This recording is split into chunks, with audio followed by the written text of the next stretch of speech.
Anda kembali di gelar perkara buka selama 24 jam dan lemahnya pengamanan diduga menjadi daya tarik perampokan. Para pelaku merencanakan membagi peran dan melakukan perampokan. Lantas, apakah perlu peningkatan keamanan di minimarket 24 jam?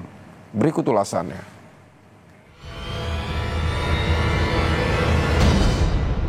Saya rasa lebih merupakan tipe kejahatan jalanan yang umumnya polanya itu hit and run. Pelaku datang cepat mengeksekusi lalu dapat target atau barang yang ingin dicuri lalu melarikan diri. Memang terdapat pembagian tugas di sana. Ada yang memang masuk ke dalam untuk melancarkan aksinya, ada anggota lain, ada komplotan lain yang menunggu atau memantau keadaan di luar. Perampokan bersenjata tajam terjadi di minimarket yang berada di kawasan Cilandak, Jakarta Selatan. 2 dari 3 pelaku perampokan sudah berhasil diamankan. Namun, 1 orang pelaku berinisial Ipul berhasil kabur dan masuk daftar pencarian orang. Sekretaris Jenderal Asosiasi Pengusaha Retail Indonesia Solihin menyayangkan terjadinya perampokan minimarket di kawasan Cilandak, Jakarta Selatan. Sekjen Aprindo menjelaskan tidak semua minimarket dapat beroperasi hingga 24 jam. Beberapa ketentuan operasional diantaranya wilayah minimarket dan adanya patroli keamanan. Toko yang buka 24 jam tentunya kita melihat area atau lokasi di mana keberadaan toko tersebut diperlukan ya. Artinya nggak semua toko kita buka dengan jangka waktu 24 jam karena pasti cost dan lain sebagainya. Kedua, keamanan. Jadi dalam konteks tersebut kita sudah menyiapkan beberapa hal yang berbeda ya. Contohnya toko 24 jam biasanya ada di tempat keramaian. Sehingga asumsi kita bahwa pelaku kejahatan mungkin agak sedikit berpikir berulang ya untuk melakukan kalau di tempat yang ramai. Yang standar kita lakukan di setiap gerai kita selalu berkoordinasi dengan pihak kepolisian yang melakukan patroli dalam waktu-waktu tertentu. Nah ini yang selama ini kita melakukan koordinasi yang sifatnya rutin dengan pihak kepolisian. Demikian. Berkaitan dengan SOP ya saya sampaikan untuk mengatur jam operasional sekali lagi berdasarkan wilayah atau daerah atau titik daripada lokasi tersebut. Dipastikan tidak semua toko retail khususnya minimarket kita buka 24 jam. Sehingga pegawai juga kita buat kita atur demikian shift pertama, shift kedua dan ketiga. Memang pada umumnya di waktu-waktu malam-malam jam-jam tertentu biasanya yang menjaga atau melakukan operasional di sana adalah umumnya pria seperti itu.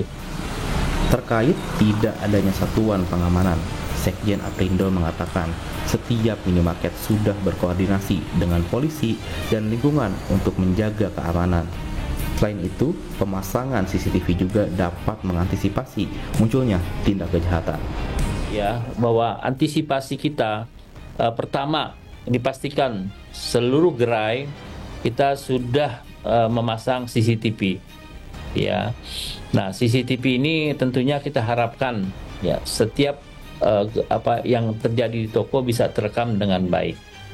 Dan kembali lagi jumlah karyawan yang ada di toko memang kita sesuaikan dan pada umumnya pada jam-jam tertentu tengah malam khususnya pasti pria. Keamanan kembali lagi bahwa kita selalu melakukan komunikasi dengan pihak internal dalam hal ini lingkungan. Biasanya lingkungan juga sangat membantu dalam hal keamanan. Apa yang dimaksud keamanan di sini memang kita beda dengan pihak usaha yang lain ya. Ada security, ada yang standby 24 jam, kita enggak. Kita selama ini berkoordinasi dengan pihak kepolisian, berkomunikasi baik dengan lingkungan, sehingga lingkungan juga ikut menjaga keamanan jika terjadi sesuatu yang di toko tersebut seperti itu. Karena sepi dan lemah pengamanan, para pelaku mengincar minimarket yang buka hingga tengah malam.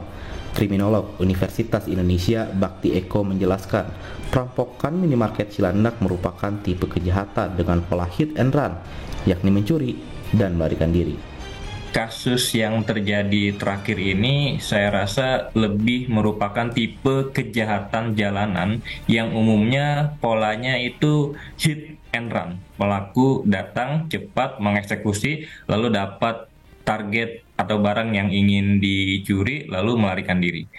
Pelaku tahu ada target yang diketahuinya terdapat uang cash dalam jumlah yang tidak sedikit. Biasanya itu ada pada kasir, dan sebenarnya Mas Taufik dan pemirsa sekalian, ini tidak hanya menyasar minimarket di banyak tempat di Jakarta Raya dan di kota-kota lain di Indonesia, tapi juga menyasar tempat-tempat lain seperti SPBU atau bahkan warung-warung kelontong yang buka sampai malam hari atau bahkan 24 jam dan ada di jalan-jalan raya, jalan-jalan besar. Dan ini juga cukup disebabkan karena penjagaan atau sistem keamanan yang tidak cukup memadai pada target-target sasaran tersebut, sehingga menambah kepercayaan diri pelaku untuk melancarkan aksi kejahatan di tempat-tempat tersebut. Begitu, Mas. Kriminolog menilai perlunya sistem keamanan memadai yang terintegrasi di minimarket 24 jam. Hal ini menyangkut keamanan pekerja yang memastikan operasional lancar tanpa ada nyawa dipertaruhkan. Kegiatan ini relatif mudah tanda kutip ya dieksekusi dan mudah juga direplikasi ya.